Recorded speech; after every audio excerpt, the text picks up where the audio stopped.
ఈరోజు ఈ రాష్ట్రంలో ఉన్నటువంటి 50 లక్షల మంది వరి పండించినటువంటి రైతుల పక్షాన వారికి నేను అండగా ఉంటాను.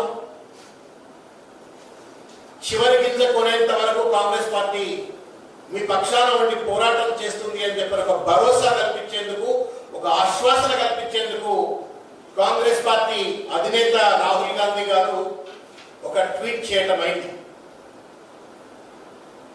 రైతుల శ్రమతో రాజకీయం చేయకండి, ప్రతి గింజ కొనండి, కొనేంత వరకు కాంగ్రెస్ పార్టీ కొట్లాడుతుంది అని చెప్పి ఆయన చెప్పింది.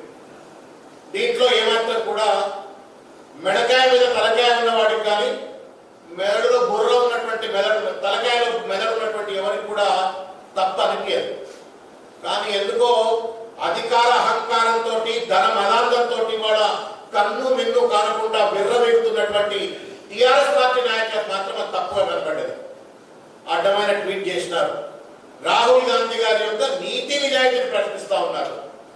మేము పార్లమెంట్ వెల్లో డ్రామాలు చేస్తున్నాం, ఆ డ్రామాలో మమ్మల్ని కూడా రండి అని చెప్పని మళ్ళా దానిపైన ఇవాళ కవిత గారు ట్రీట్మెంట్ చేసినారు. మీకు ఏమైనా ఇంగితం ఉందా తల్లి? బాగా చదువుకున్నారు, అమెరికాలో చదువుకున్నారు.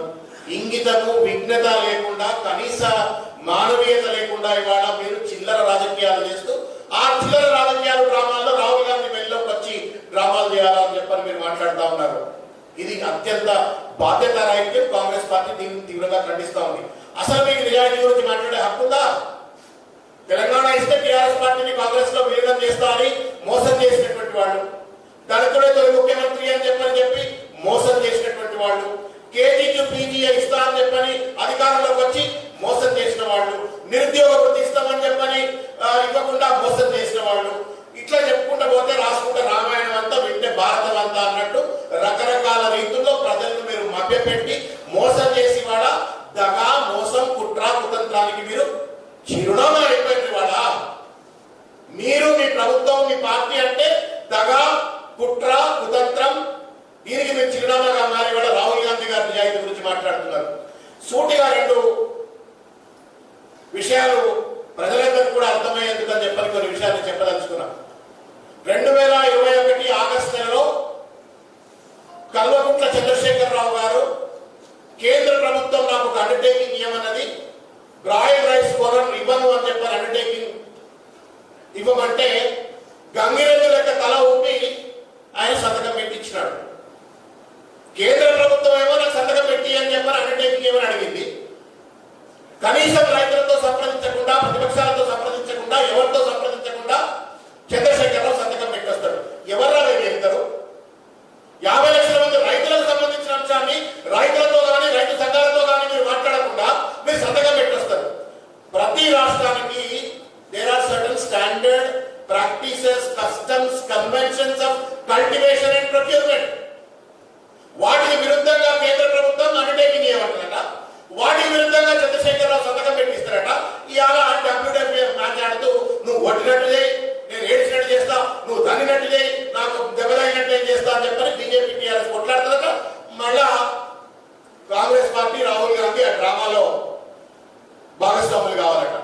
ఇవాళ పార్లమెంట్ వెల్లులో కాదు పోరాటం జరగవలసింది, రైతుల కళ్ళాలలో ఇవాళ కాంగ్రెస్ టీఆర్ఎస్ పార్టీ పెద్దలు కానీ, టీఆర్ఎస్ ప్రభుత్వం కానీ కళ్ళాలలో తిరగాడుతూ ఇవాళ రైతులకు భరోసా ఇవ్వాలా, రైతులకు ఆశ్వాసన ఇవ్వాలా. ప్రతి చివరి గింజ కొనేందుకు కోసం అవసరమైనటువంటి ఐకేపీ సెంటర్లు పనిలో పెట్టాల్సిన అవసరం ఉంది. అది మరచి ఇవాళ ఒక యూనిఫామ్ పాలసీ అని మాట్లాడుతూ ఉన్నాడు. ఇవాళ ఒకే దేశం, ఒకే రైతు, ఒకే పాలసీ అని చెప్పని ఇవాళ యూనిఫామ్ పాలసీ కావాలని చెప్పని మోకాలకు కోడిగుడికి లింక్ పెట్టడం ఏంటో నాకు అర్థం కాదు. You have any sense? మీరు ఇవాళ ఒక యూనిఫామ్ పాలసీ లాంచ్ అనుకో, ఇప్పుడు ఇమీడియట్ గా పంట పండుగలు అక్కడ కండలో రక్తం వస్తుంది. ఇవాళ మీరు కొట్టరా కొనకపోతే వాడు గుండెలు చచ్చిపోయే పరిస్థితి ఏర్పడుతుంది. పుట్టుకునే 10 నిమిషాలు వర్షం పడితే పంట నాశనం అయ్యే పరిస్థితి ఏర్పడుతుంది. కొనండి రానైనా ఐకేపీ సెంటర్లు పెట్టండి రాయన అంటే ఢిల్లీలో పోయి మంత్రులు, ఎంపీలు అంతా పోయి పార్లమెంట్ లో డ్రామాలు చేస్తా ఉన్నారు. ఇది కేవలం భారతీయ జనతా పార్టీతో ఉన్నటువంటి అండర్స్టాండింగ్ తో నువ్వు కొట్టినట్టు చేసి నేర్చినట్టు చేస్తా అని చెప్పిన నాటక మాటల్లో భాగంగా ఇవాళ ఈ డ్రామాలు ఆడుతా ఉన్నారు. తెలంగాణ సమాజంలో ముఖ్యంగా రైతాంగం అంతా కూడా అర్థం చేసుకోవాలని చెప్పి నేను కోరుతా ఉన్నాను. కవిత మనం ఒక విషయం గుర్తు చేసుకోవాలా. మీరే కదమ్మా, ఏ కలెక్టర్ అయితే ఏ కలెక్టర్ అయితే, ఏ సిద్దిపేట కలెక్టర్ అయితే వారేస్తే మేము కేసులు పెడతాం, ఆఖరికి మీరు హైకోర్టు కూడా మిమ్మల్ని కాపాడలేమని చెప్పని మాట్లాడిన ఒక దురహంకారాన్ని, ఒక మూర్ఖుడిని, ఒక రైతు వ్యతిరేకిని మరి రాజీనామా చేయించేసి మీరు ఇవాళ ఎమ్మెల్సీ చేయించుకున్నారు. అటువంటి రైతు వ్యతిరేక పార్టీ మీది, ప్రభుత్వం మీది, మీరు మళ్ళీ రైతుల కోసం పార్లమెంట్ లో కొట్లాడినట్టు డ్రామా చేస్తే మీ డ్రామాలో మేము భాగస్వాములు కావాలా? దానికి రాహుల్ గాంధీ నిజాయితీని ప్రశ్నిస్తారా? ఇక నేను కాంగ్రెస్ పార్టీ, రాహుల్ గాంధీ రైతు నిజాయితీ, మేము ఇవాళ రైతు బంధు పథకం ఇవాళ పెట్టి డ్రామాలు ఆడుతూ ఓట్లు దాడుకుంటున్నాం కదా. మొట్టమొదటిసారిగా తెలంగాణలో రైతులు విచ్చలవిడిగా ఆత్మహత్య చేసుకుంటున్నారని చెప్పని ఆదిలాబాద్ లో మొత్తం ఒక రోజు 2 రోజులంతా కూడా పాదయాత్ర చేసిన వ్యక్తి రాహుల్ గాంధీ. రైతులకు అండగా ఉండాలని చెప్పని దున్నపోతు మీద నీళ్లు పడ్డట్టు వ్యవహరిస్తున్నట్టుగా మీ ప్రభుత్వాన్ని తట్టి లేపడం కోసం రైతు ఆత్మహత్యల గురించి ఇమీడియట్ గా చర్యలు చేపట్టాలని చెప్పని ఆ రోజు పాదయాత్రలు చేసిన విషయాన్ని మేము గుర్తు చేస్తాం. చివరిగా ఒక విషయాన్ని కవిత గారికి కావచ్చు, లేకపోతే టీఆర్ఎస్ పార్టీ ఎంపీలు, పార్లమెంట్ లో డ్రామాలు చేస్తున్న టీఆర్ఎస్ పార్టీ ఎంపీలకు నేను ఒక విషయం చెప్పదలుచుకున్నాను.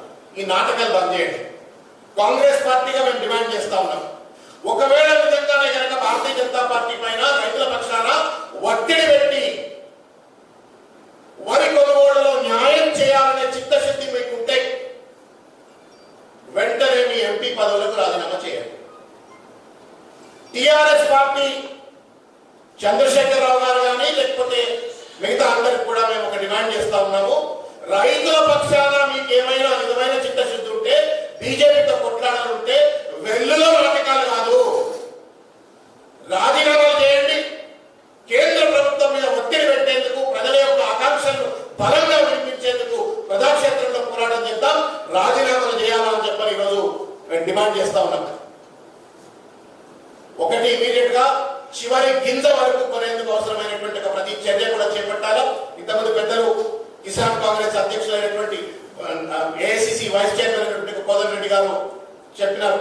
దీనికోసం పెద్ద ఎత్తున పోరాటం చేయదలుస్తున్నాం. ఇవాళ బీజేపీ, టీఆర్ఎస్ కలిసి ఆడుతున్నటువంటి ఈ డ్రామాను ఎట్టి పరిస్థితుల్లో కూడా ఎండగడతామన్నటువంటి విషయాన్ని మరొక్కసారి తెలియజేస్తూ రైతు పక్షాన కొట్లాడతాం. మీరు ఎవ్వరు కూడా అభద్రత కానీ ధైర్యం కోల్పోయి కానీ మీరు ఉండకండి. మీ పక్షాన కాంగ్రెస్ పార్టీ ప్రతి కార్యకర్త గల్లాలు పట్టేది బీజేపీ, టీఆర్ఎస్ కార్యకర్తలను నిలదీసైనా సరే, ప్రభుత్వాన్ని నిలదీసైనా సరే మేము తప్పనిసరిగా మీ పక్షాన పోరాటం చేస్తామని చెప్పని సందర్భంగా తెలియజేస్తూ ఆప్ డరో మత్, హమ్ ఆప్కే సాథ్ హై. థాంక్యూ. హాయ్ ఫ్రెండ్స్, మా టుడే టుమారో యూట్యూబ్ ఛానల్ చూస్తున్నందుకు చాలా థ్యాంక్స్. మరిన్ని లేటెస్ట్ వీడియోస్ కోసం వెంటనే సబ్స్క్రైబ్ చేయండి. అలాగే ఈ బెల్ ని కూడా రింగ్ చేసేయండి.